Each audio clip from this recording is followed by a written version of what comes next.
Hello दोस्तों, मैं मुनीराज अपने यूट्यूब चैनल मुनी क्लासेस पर आपका स्वागत करता हूं। मूलभूत अवधारणाओं के लेक्चर्स के क्रम में आज हम जिस मूलभूत अवधारणा की चर्चा करेंगे, समाजशास्त्री मूलभूत अवधारणा की चर्चा करेंगे, वो है संस्था या इंस्टीट्यूशन।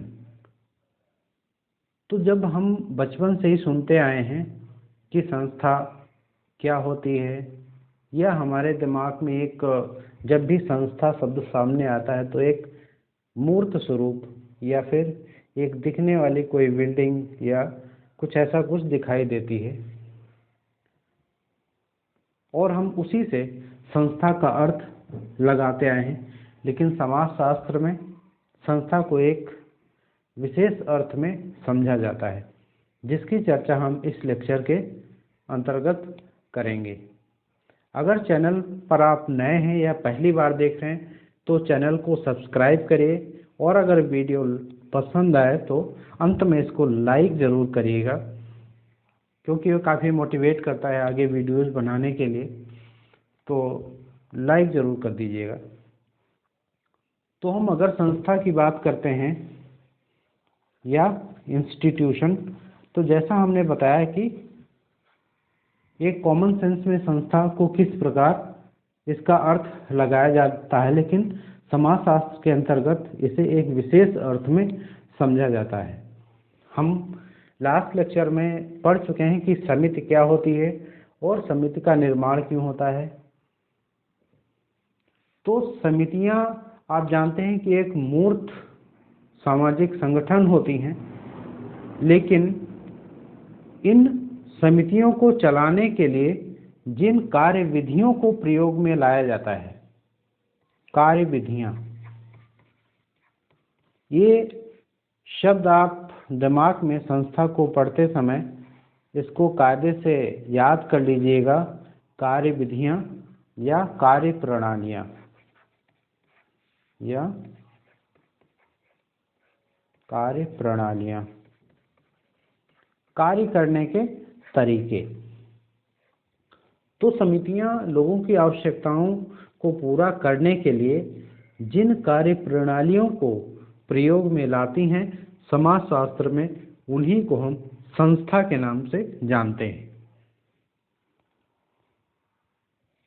या कह सकते हैं कि समितियों को चलाने के लिए जिन नियमों व कार्यविधियों की या जिन नियमों व कानूनों के अंतर्गत समितियां चलती हैं, उन्हीं को हम संस्था के नाम से जानते हैं। या ये कहें कि समाजोन्मोदित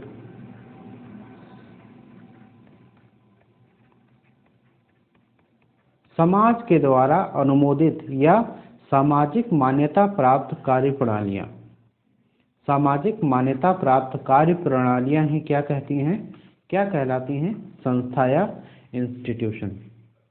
तो समाज द्वारा मान्यता प्राप्त स्थापित कार्य प्रणालियां हैं क्या? इंस्टीट्यूशन। ये प्रणालियां क्यों उपयोग में लाई जाती हैं? क्योंकि लोगों की आवश्यकताओं को पूरा करने के लिए। तो संस्था और समिति दोनों ही लोगों की आवश्यकताओं को पूरा करती हैं, लेकिन इनमें दोनों मूलभूत अवधारणाओं में मुख्य अंतर क्या है कि समिति एक मूर्त संगठन है, जबकि संस्थाएं क्या हैं? उन समितियों के अंतर्गत जो कार्य विधियां प्रयोग में लाई जाती हैं, उन्हीं को हम संस्था कहते हैं। एक और जरूरी है कि संस्था शब्द का इस्तेमाल, संस्था शब्द का सर्वप्रथम प्रयोग एच स्पेंसर या हर्बर्ट स्पेंसर ने अपनी पुस्तक फर्स्ट प्रिंसिपल में किया था। किसमें? अपनी पुस्तक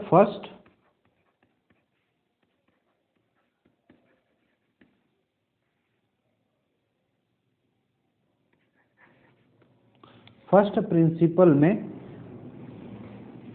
संस्था शब्द का प्रयोग सबसे पहले किया था। संस्था जो शब्द है इसका प्रयोग सबसे पहले हर्बर्ट स्पेंसर ने अपनी पुस्तक फर्स्ट प्रिंसिपल में किया था। तो आप ये समझ गए हैं कि जिन कार्यविधियों को प्रयोग में लाया जाता है लोगों की आवश्यकताओं को पूरा करने के लिए, उन्हीं को हम संस्था कहते हैं, या कह सकते हैं कि संस्था सामाजिक नियमों तथा कार्य प्रणालियों की उस व्यवस्था का नाम है जो सामाजिक मूल्यों, नियमों तथा कानूनों के अनुसार व्यक्तियों को अपने उद्देश्य पूरा करने की अनुमति देती है। तो इनमें दो तीन बातें साफ निकलकर सामने आती हैं कि पहली तो ये कार्यविधियां हैं या कार्य प्रणालियां हैं। काफ़ी क्वेश्चन पूछा जाता है एग्जाम्स में, तो यही स्टेटमेंट होता है कि संस्थाएं क्या हैं, तो कार्य करने के तरीके या कार्य प्रणालियां या कार्य विधियां हैं और समाज के द्वारा मान्यता प्राप्त, समाज के द्वारा मान्यता प्राप्त होती हैं। और तीसरी है आवश्यकताओं को पूरा करती हैं, आवश्यकताओं को पूरा करती हैं, आवश्यकताओं को पूरा करती हैं। तो ये चीज़ें आपको समझ में आ गई। अब चलते हैं कि विभिन्न विद्वानों ने संस्था के बारे में कौन कौन से मत प्रस्तुत किए हैं या क्या संस्था के बारे में क्या मत रखते हैं। तो अगर हम सबसे पहले तो हर्बर्ट स्पेंसर की ही बात करें,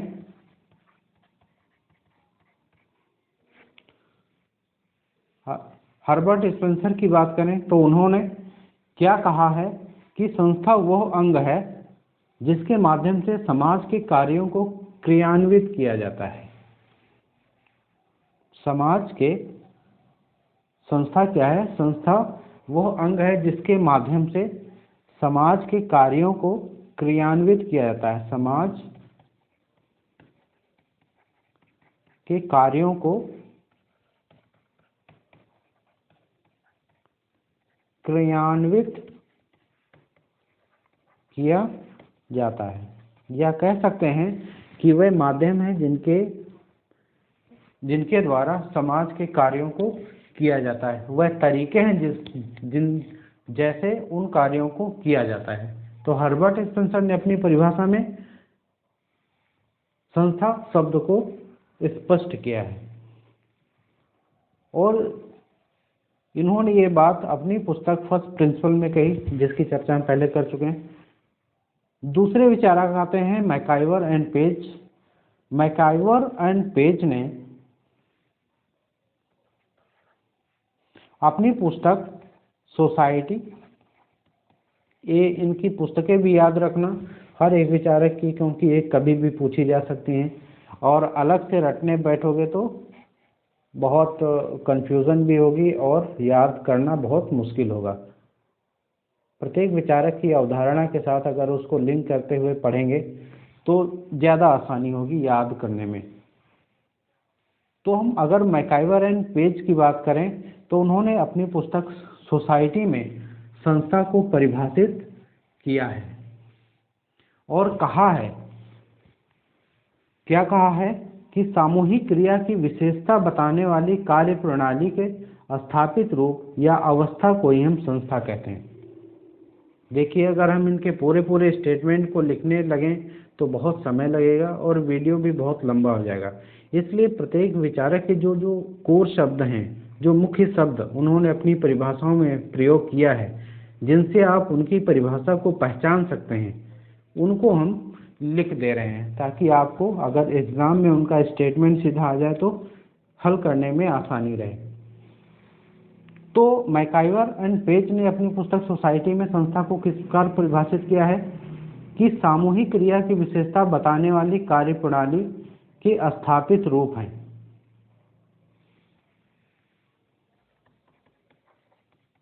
सामूहिक क्रिया की विशेषता बताने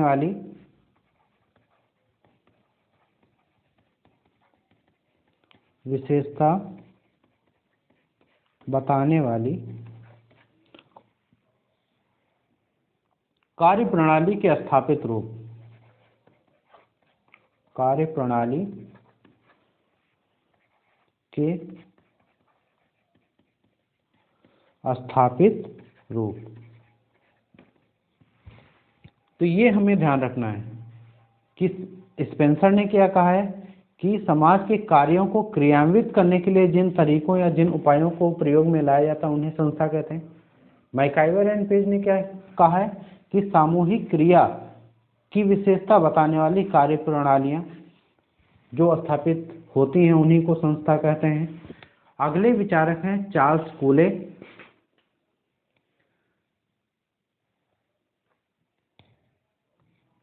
चार्ल्स कूले ने क्या कहा है, इन्होंने अपनी पुस्तक सोशल ऑर्गेनाइजेशन में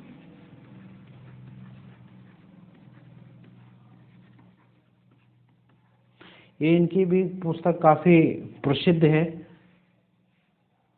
और काफ़ी परीक्षाओं में आ भी चुकी है, इसलिए इस पुस्तक को ध्यान में ज़रूर रखिएगा। सोशल ऑर्गेनाइजेशन पुस्तक चार्ल्स कूले की है। इनका स्टेटमेंट संस्था के संदर्भ में जो इन्होंने दिया ये तो कभी एग्जाम में पूछा नहीं गया है और ना ही आने की संभावना है आप तो, लेकिन इनकी पुस्तक ज़रूर आप ध्यान में रखिएगा।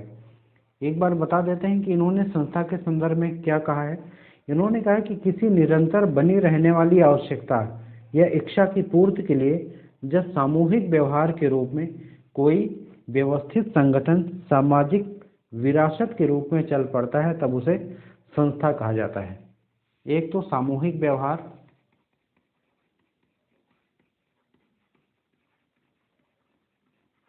और आवश्यकता की पूर्ति के लिए, आवश्यकता को पूरा करने के लिए। जब आवश्यकता को पूरा करने के लिए सामूहिक स्तर पर जो संगठन स्थापित होता है उसी को संस्था या उसके अंदर जो कार्यप्रणालियां हैं उसी को संस्था कहा जाता है। अगले जो विचारक आते हैं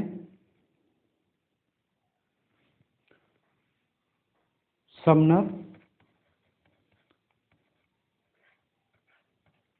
ने अपनी पुस्तक फोकवेज में, इनकी एक पुस्तक है और प्रमुख पुस्तक है फोकवेज जो 1906 में आई थी। इसमें उन्होंने संस्था के विकास को या संस्था को शब्द को बहुत अच्छे से स्पष्ट किया है और विश्लेषित किया है। तो संस्था को परिभाषित करते हुए समनर ने क्या कहा है कि एक संस्था एक विचारधारा तथा एक ढांचे से मिलकर बनती है। इन्होंने क्या कहा है, एक संस्था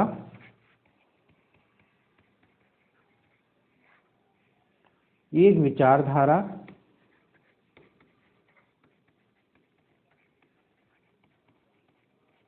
विचारधारा तथा एक ढांचे से मिलकर बनती है, तथा एक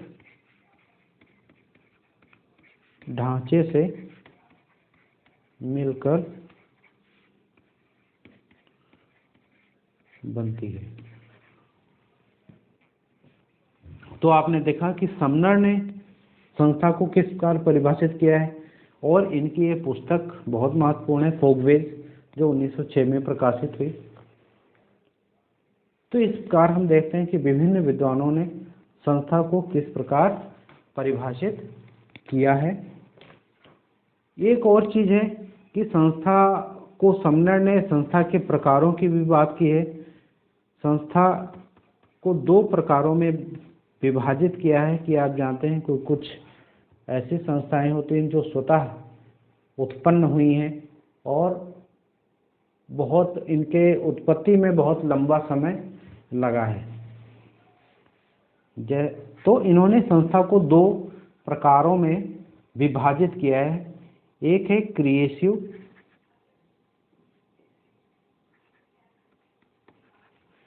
क्रिएसिव इंस्टीट्यूशन और दूसरी है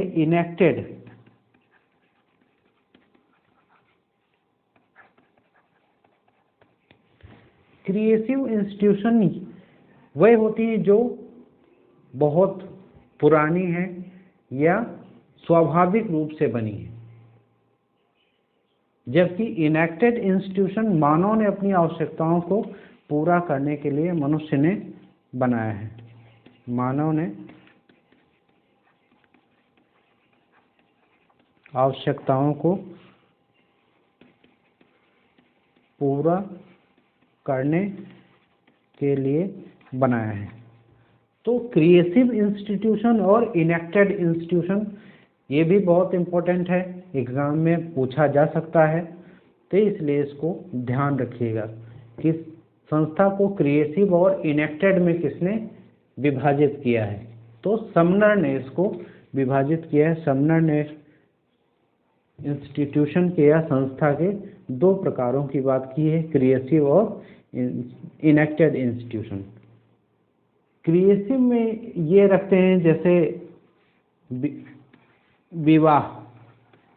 विवाह जो संस्था है उसको क्रिएटिव में रखते हैं, क्योंकि इसकी उत्पत्ति स्वाभाविक हुई है और बहुत लंबा समय लगा हो इसकी उत्पत्ति में। जबकि इनेक्टेड इंस्टीट्यूशन बहुत सारी हैं,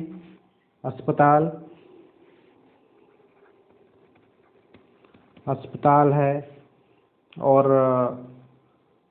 कॉलेज है, ठीक है, और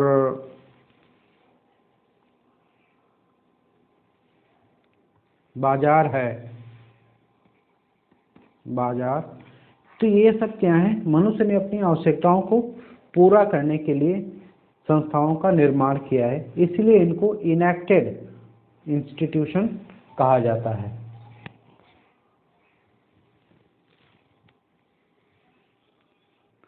यहाँ हम एक और विचारक की चर्चा करेंगे, वो है पार्सन्स।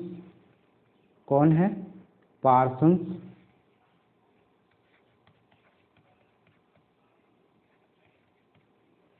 पार्सन्स ने संस्था के संदर्भ में जो कुछ कहा है उसको हम यहाँ पर उसकी चर्चा करते हैं।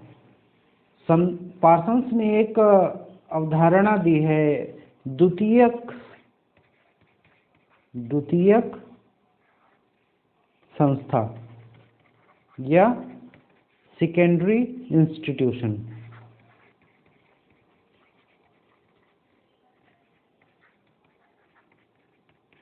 सेकेंडरी इंस्टीट्यूशन की संज्ञा पार्सन्स से जुड़ी हुई है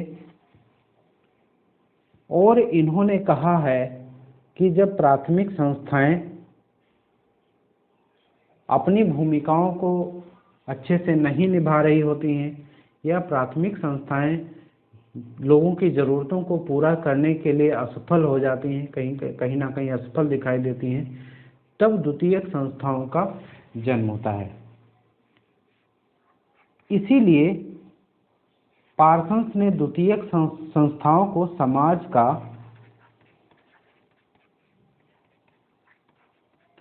सुरक्षा कवच कहा है या सेफ्टी वॉल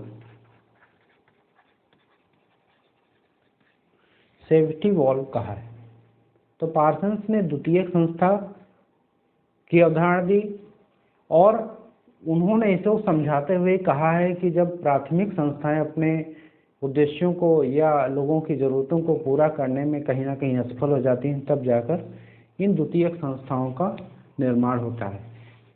और इन द्वितीयक संस्थाओं को सुरक्षा कवच की संज्ञा दी है पार्सन्स ने। और द्वितीयक संस्थाओं में हम रख सकते हैं वेश्यावृत्ति।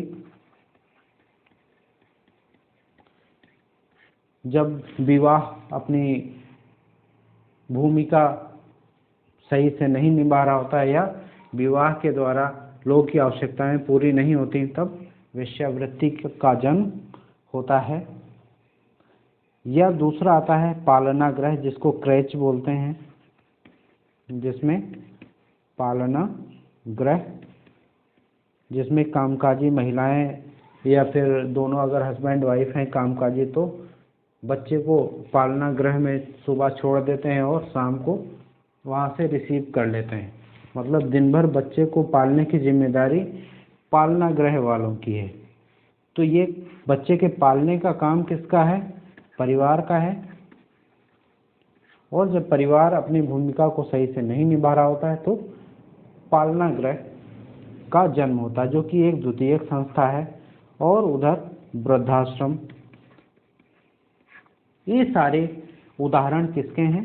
द्वितीयक इंस्टीट्यूशन के या सेकेंडरी इंस्टीट्यूशन के उदाहरण हैं। आइए देखते हैं आपकी संस्था की विशेषताएं क्या हैं। संस्था की विशेषताओं की ओर चलते हैं, तब हमें कुछ संस्था को ज़्यादा स्पष्टता से हम समझ पाएंगे। मूलभूत अवधारणाएं कि जब तक हम विशेषताओं की बात ना करें तब तक उनको समझने में आसानी नहीं होगी। अगर हम विशेषताओं को समझ लेते हैं तो फिर अगर उनके संदर्भ में कोई क्वेश्चन आता है तो उसको हम अच्छे से सॉल्व कर सकते हैं। तो संस्था की पहली विशेषता है कि स्थापित कार्य विधियाँ, स्थापित कार्य प्रणालियाँ। तो संस्था को प्रारंभ से ही हमने समझाते हुए कहा है कि संस्था स्थापित कार्य विधियाँ हैं जिनके द्वारा विभिन्न समितियाँ अपना कार्य करती हैं। तो विभिन्न समितियाँ अपना कार्य करती हैं, तो वह नियम हैं या वह स्थापित कार्य विधियाँ हैं जिनके द्वारा विभिन्न समितियों के द्वारा लोगों की आवश्यकताओं को पूरा किया जाता है। तो पहली विशेषता है कि स्थापित कार्य विधियाँ पूर्व निर्धारित हैं। प्रत्येक संस्था की जो कार्य विधियाँ हैं वो पूर्व निर्धारित हैं, इसीलिए उनको स्थापित कार्य विधियाँ कहा जाता है। अगर दूसरी विशेषता है स्पष्ट उद्देश्य। स्पष्ट उद्देश्य होता है प्रत्येक संस्था का, जितनी भी संस्थाएं काम करती हैं, विद्यालय का काम है शिक्षा का प्रसार करना, इसका स्पष्ट उद्देश्य है। विवाह का उद्देश्य है परिवार का निर्माण या यौन आवश्यकताओं को पूरा करना, ये सारी आवश्यकता उद्देश्य हैं उनके। अस्पताल का उद्देश्य है लोगों की चिकित्सा करना या लोगों का इलाज करना। इसी तरीके से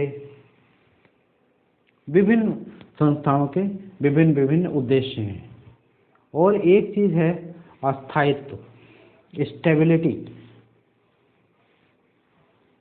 समितियों को पढ़ते समय हमने कहा था कि संस्थाएं अस्थायी होती हैं। ज़रूरतें पूरी होने के बाद समितियां भंग हो जाती हैं, समितियां समाप्त हो जाती हैं। लेकिन संस्थाएं निरंतर चलने वाली व्यवस्था है, या जो कार्य विधियां होती हैं वह अस्थायी होती हैं। इनमें अस्थायित्व पाया जाता है क्योंकि इनके विकास में एक काफ़ी लंबा समय लगता है।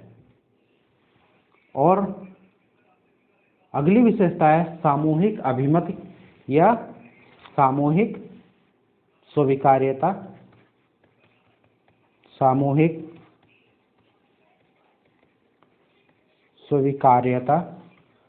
संस्थाओं का विकास 2-4 लोगों या 100,000-1,500 लोगों के मानने से नहीं होता है। जब एक बृहद समूह के द्वारा कुछ कार्यविधियों का प्रयोग अपनी ज़रूरतों को पूरा करने में किया जाने लगता है तभी संस्थाओं का विकास होता है। तो सामूहिक अभिमति पाई जाती है, सामूहिक अभिमत पाई जाती है। अगला है अमूर्तता। अमूर्तता। अमूर्तता क्योंकि ये संस्थाएं क्या हैं? कार्य विधियां हैं या कार्य करने के तरीके हैं जिनको हम देख नहीं सकते, जबकि समितियां मूर्त होती हैं और संस्थाएं अमूर्त होती हैं। इसीलिए इसी अमूर्तता के लिए मैकाइवर एंड पेज ने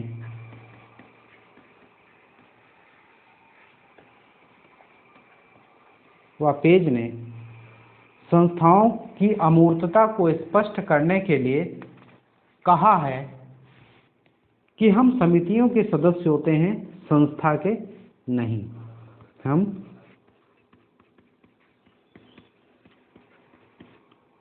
समितियों के सदस्य होते हैं।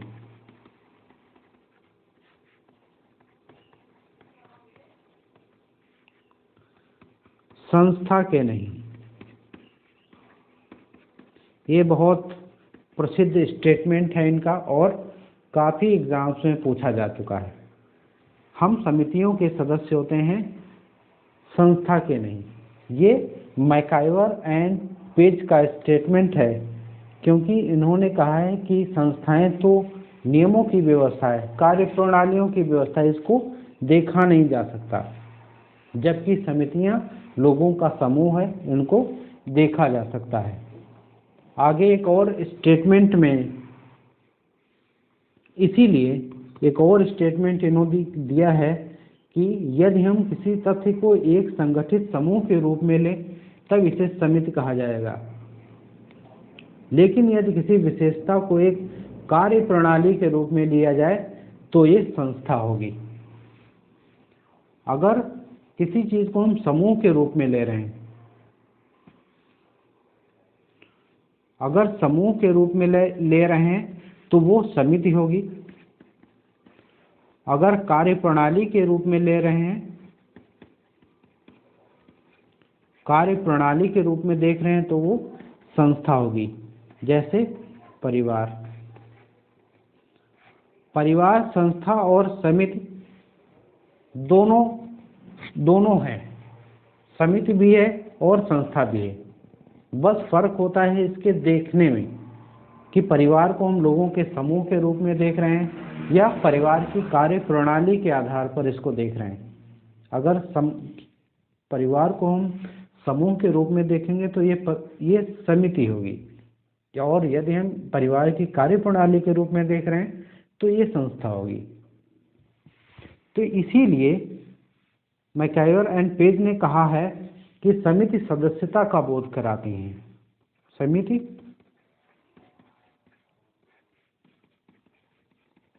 सदस्यता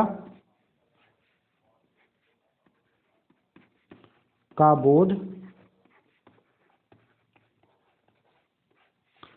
कराती हैं, जबकि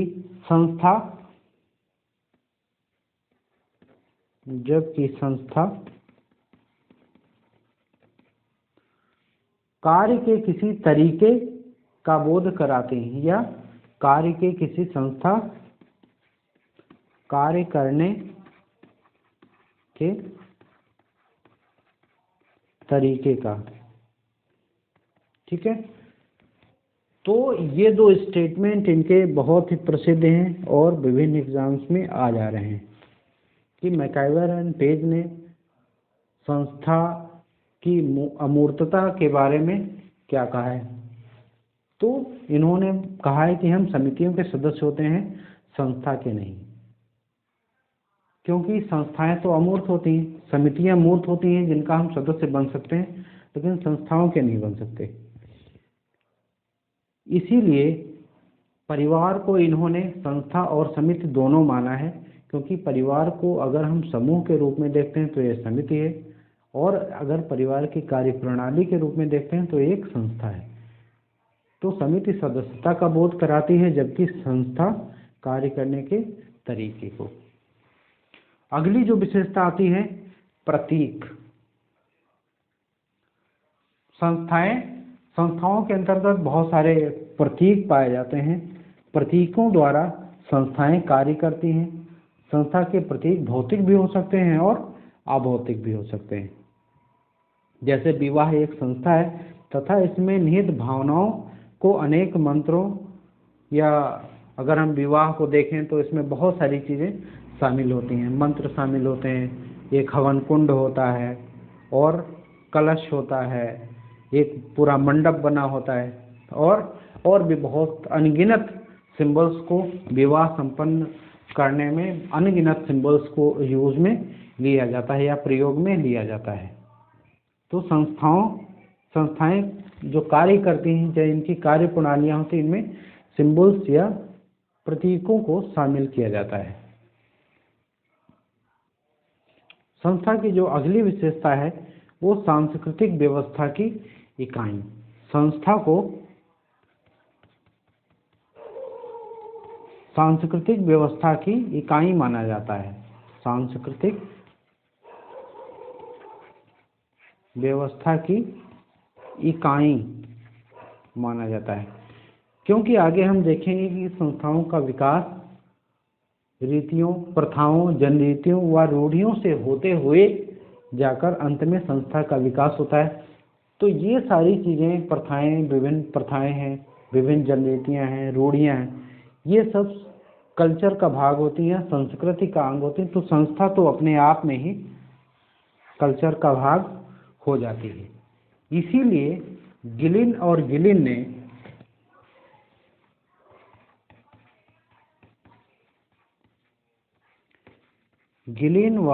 ने अपनी पुस्तक कल्चरल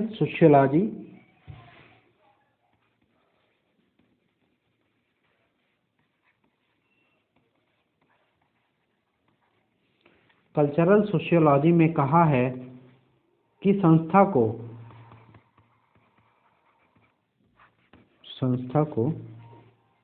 सांस्कृतिक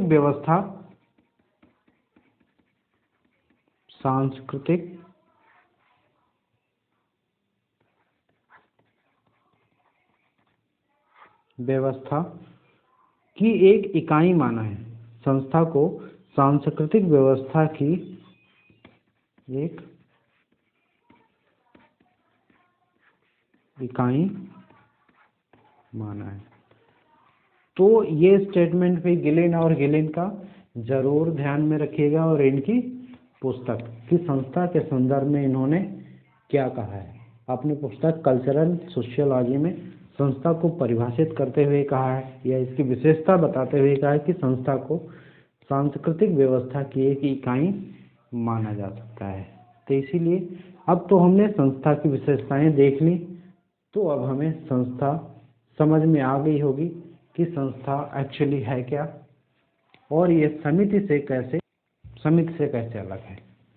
तो आइए हम देखते हैं कि संस्थाओं का विकास कैसे होता है। संस्था का विकास कैसे होता है, संस्था कैसे एक लंबे समय में, संस्थाओं का विकास, जो क्रिएटिव इंस्टीट्यूशन होती हैं, इनका विकास एक लंबे समय में होता है। तो इनका विकास कैसे होता है, तो इसके विकास की चर्चा या संस्थाओं के विकास को समनर ने अपनी पुस्तक फोकवेज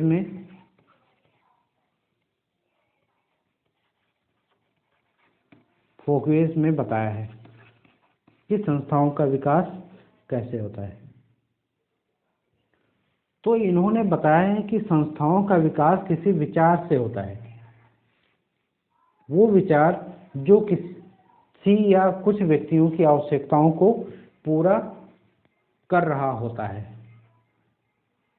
और उस विचार की जब पुनरावृत्ति होने लगती है तो वो आदत में आ जाती है। ठीक है, तो जब कोई ऐसा विचार है जो किसी न किसी आवश्यकताओं को पूरा कर रही है, और चूंकि वो समाज के लिए लाभदायक है और किसी न किसी जरूरत को पूरा कर रही है, तो लोग भी उसको मानने लगते हैं और उसकी पुनरावृत्ति होने लगती है, तो वो लोगों की आदत में शामिल हो जाती है। और जब सामूहिक पुनरावृत्ति होने लगती है तो वो जनरीति का रूप धारण कर लेती है। तो ये हम, अगर आप जनरीति नहीं पता है तो जनरीति क्या है,